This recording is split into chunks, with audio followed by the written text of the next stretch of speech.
Evangelho segundo Marcos, capítulo número 11. Você está ouvindo a leitura da Bíblia por Neuza Baldini.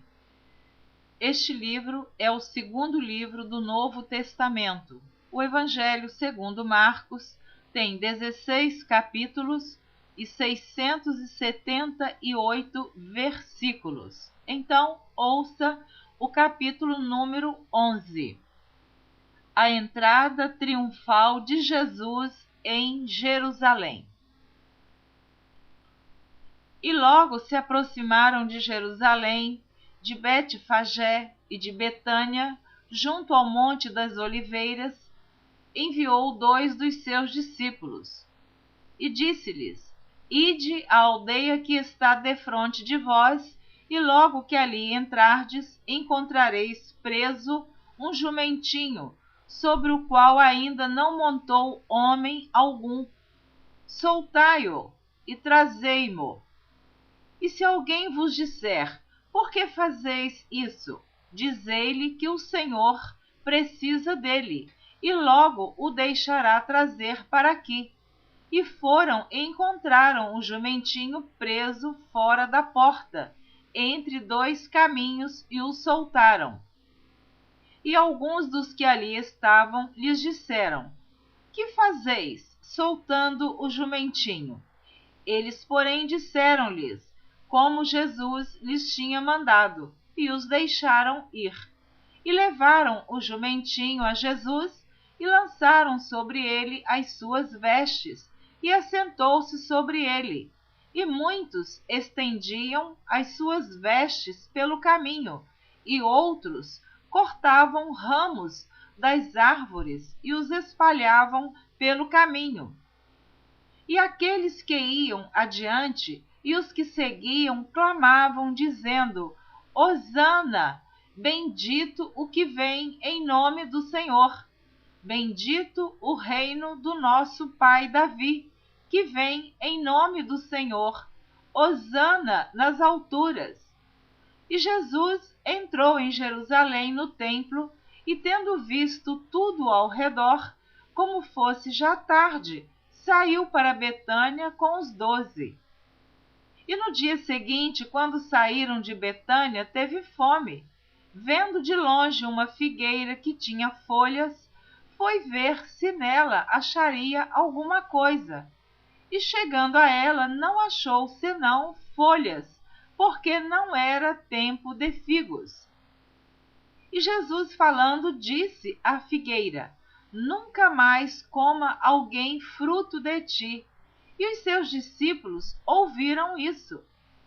E vieram a Jerusalém, e Jesus, entrando no templo, começou a expulsar os que vendiam e compravam no templo, e derribou as mesas dos cambistas e as cadeiras dos que vendiam pombas, e não consentia que ninguém levasse algum vaso pelo templo.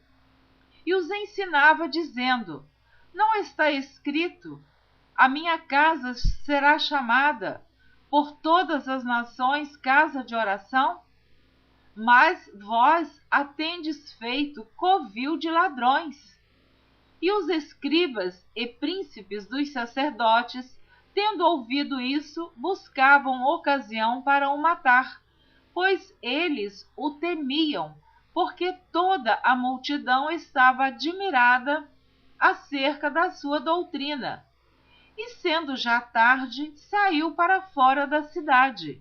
E eles, passando pela manhã, viram que a figueira se tinha secado desde as raízes. E Pedro, lembrando-se, disse-lhe: Mestre, eis que a figueira que tu amaldiçoaste se secou. E Jesus, respondendo, disse-lhes: Tende fé em Deus. Porque em verdade vos digo que qualquer que disser a este monte: Ergue-te e lança-te no mar, e não duvidar em seu coração, mas crer que se fará aquilo que diz, tudo o que disser lhe será feito. Por isso vos digo que tudo o que pedirdes, orando, crede que o recebereis e tê-lo-eis. E quando estiverdes orando, perdoai, se tendes alguma coisa contra alguém, para que vosso Pai que está nos céus vos perdoe as vossas ofensas. Mas, se vós não perdoardes, também vosso Pai que está nos céus vos não perdoará as vossas ofensas. E tornaram a Jerusalém, e andando ele pelo templo, os principais dos sacerdotes e os escribas e os anciãos se aproximaram dele e lhe disseram: com que autoridade fazes tu estas coisas?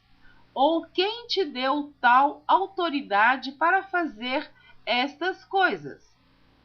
Mas Jesus, respondendo, disse-lhes: também eu vos perguntarei uma coisa, e respondei-me, e então vos direi com que autoridade faço estas coisas. O batismo de João era do céu ou dos homens? Respondei-me. E eles arrazoaram entre si, dizendo: se dissermos do céu, ele nos dirá: então por que o não crestes? Se, porém, dissermos dos homens, tememos o povo, porque todos sustentavam que João verdadeiramente era profeta. E respondendo, disseram a Jesus: não sabemos.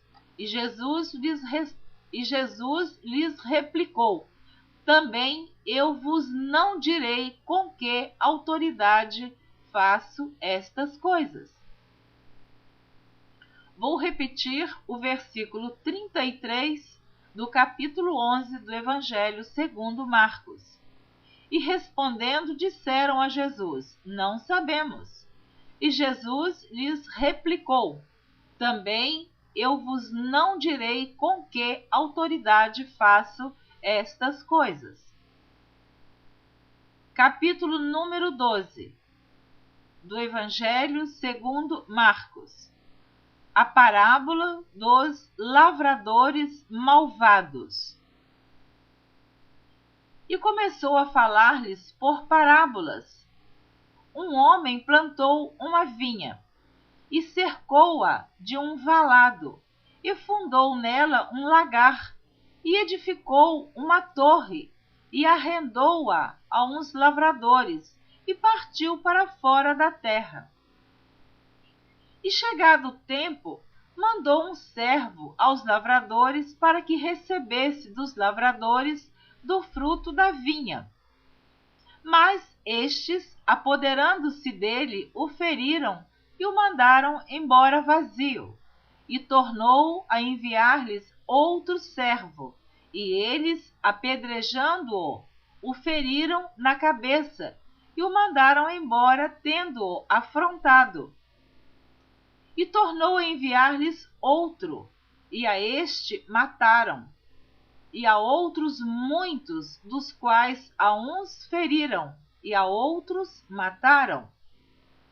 Tendo ele, pois, ainda um seu filho amado, enviou-o também a estes por derradeiro, dizendo: ao menos terão respeito ao meu filho. Mas aqueles lavradores disseram entre si: este é o herdeiro, vamos, matemo-lo, e a herança será nossa. E, agarrando-o, o mataram e o lançaram fora da vinha. Que fará, pois, o senhor da vinha? Virá e destruirá os lavradores e dará a vinha a outros. Ainda não lestes esta escritura? A pedra que os edificadores rejeitaram, esta foi posta por cabeça da esquina. Isso foi feito pelo Senhor, e é coisa maravilhosa aos nossos olhos. E buscavam prendê-lo, mas temiam a multidão, porque entendiam que contra eles dizia esta parábola, e deixando-o, foram-se. Interrogação acerca do tributo. E enviaram-lhe alguns dos fariseus e dos herodianos para que o apanhassem em alguma palavra. E chegando eles, disseram-lhe: Mestre, sabemos que és homem de verdade, e não te importas com quem quer que seja, porque não olhas a aparência dos homens, antes com verdade ensinas o caminho de Deus. É lícito pagar tributo a César ou não? Pagaremos ou não pagaremos? Então ele, conhecendo a sua hipocrisia, disse-lhes: Por que me tentais? Trazei-me uma moeda para que a veja. E eles lhe a trouxeram, e disse-lhes: De quem é esta imagem e inscrição?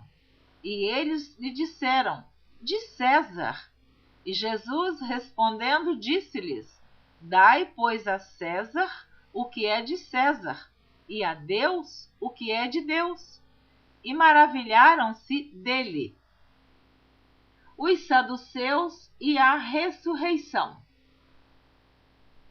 Então os saduceus, que dizem que não há ressurreição, aproximaram-se dele e perguntaram-lhe, dizendo: Mestre, Moisés nos escreveu que, se morresse o irmão de alguém e deixasse mulher e não deixasse filhos, seu irmão tomasse a mulher dele e suscitasse descendência a seu irmão. Ora, havia 7 irmãos, e o primeiro tomou mulher e morreu sem deixar descendência. E o segundo também a tomou e morreu, e nem este deixou descendência.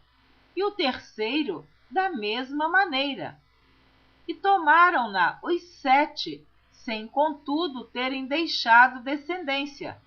Finalmente, depois de todos, morreu também a mulher. Na ressurreição, pois, quando ressuscitarem, de qual destes será a mulher? Porque os 7 a tiveram por mulher. E Jesus, respondendo, disse-lhes: Porventura não errais vós, em razão de não saberdes as Escrituras nem o poder de Deus? Porquanto, quando ressuscitarem dos mortos, nem casarão, nem se darão em casamento, mas serão como os anjos nos céus. E acerca dos mortos, que houverem de ressuscitar, não tendes lido no livro de Moisés como Deus lhe falou na sarça, dizendo: Eu sou o Deus de Abraão, e o Deus de Isaque, e o Deus de Jacó? Ora, Deus não é Deus de mortos, mas sim é Deus de vivos. Por isso vós errais muito. O primeiro de todos os mandamentos. Aproximou-se dele um dos escribas que os tinha ouvido disputar e, sabendo que lhes tinha respondido bem, perguntou-lhe: Qual é o primeiro de todos os mandamentos? E Jesus respondeu-lhe: O primeiro de todos os mandamentos é: Ouve, Israel, o Senhor nosso Deus é o único Senhor. Amarás, pois, ao Senhor teu Deus de todo o teu coração, e de toda a tua alma, e de todo o teu entendimento, e de todas as tuas forças. Este é o primeiro mandamento. E o segundo, semelhante a este, é: amarás o teu próximo como a ti mesmo. Não há outro mandamento maior do que estes. E o escriba lhe disse: Muito bem, mestre, e com verdade disseste que há um só Deus, e que não há outro além dele, e que amá-lo de todo o coração, e de todo o entendimento, e de toda a alma, e de todas as forças, e amar o próximo como a si mesmo, é mais do que todos os holocaustos e sacrifícios. E Jesus, vendo que havia respondido sabiamente, disse-lhe: Não estás longe do reino de Deus. E já ninguém ousava perguntar-lhe mais nada. E falando Jesus dizia, ensinando no templo: como dizem os escribas que o Cristo é filho de Davi? O próprio Davi disse pelo Espírito Santo: o Senhor disse ao meu Senhor: assenta-te à minha direita, até que eu ponha os teus inimigos por escabelo dos teus pés. Pois, se Davi mesmo lhe chama Senhor, como é logo seu filho? E a grande multidão o ouvia de boa vontade, e ensinando-os, dizia-lhes: guardai-vos dos escribas, que gostam de andar com vestes compridas e das saudações nas praças, e das primeiras cadeiras nas sinagogas, e dos primeiros assentos nas ceias, que devoram as casas das viúvas, e isso com pretexto de largas orações. Estes receberão mais grave condenação. E estando Jesus assentado defronte da arca do tesouro, observava a maneira como a multidão lançava o dinheiro na arca do tesouro, e muitos ricos depositavam muito. Vindo, porém, uma pobre viúva, depositou 2 pequenas moedas que valiam 5 réis. E chamando os seus discípulos, disse-lhes: em verdade vos digo que esta pobre viúva depositou mais do que todos os que depositaram na arca do tesouro, porque todos ali depositaram do que lhes sobejava, mas esta, da sua pobreza, depositou tudo o que tinha, todo o seu sustento. Amém. Você ouviu a leitura dos capítulos 11 e 12 do Evangelho segundo Marcos. Na próxima gravação, você estará ouvindo a partir do capítulo número 13. Espero você na próxima gravação. Se desejar, continue ouvindo a leitura da Bíblia por Neuza Baldini. Deus te abençoe abundantemente.